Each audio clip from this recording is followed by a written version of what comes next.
less about my economist says this, your economist says that, and it more might be about what I really want this country, where I want this country to live and be.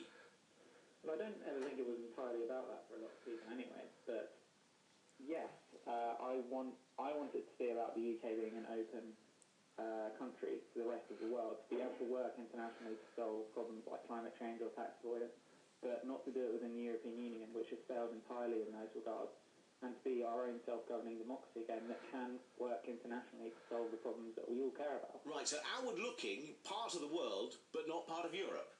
Well, not part of the European Union, right, which is not a democratic or reformable organisation and has failed entirely to tackle something like climate change or tax avoidance. Right, and Ian, why does your heart stay to you?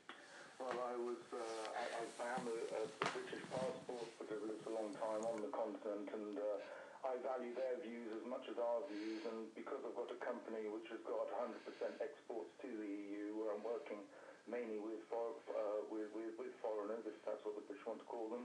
I call them our friends.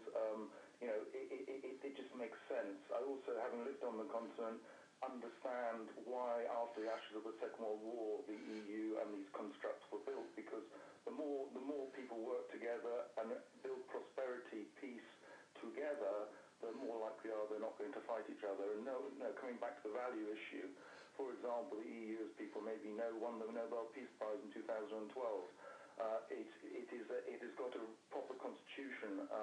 It is democratically elected through proportional representation. So the EU is a positive force. It's only our press in the UK who seem to have been able to indoctrinate and get under the skin of the people here that it's not such. And it's a tragedy if we leave, because it will hit the economy to the point of us being able to trade internationally. Actually, the EU is the largest trading bloc, larger than America from a GDP perspective.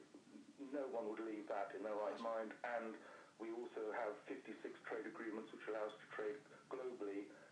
Also with the Commonwealth, we already have those agreements in place. So to leave would just mean what?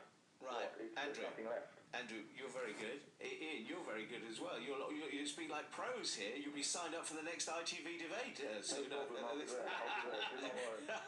Ian, thank you very much as well.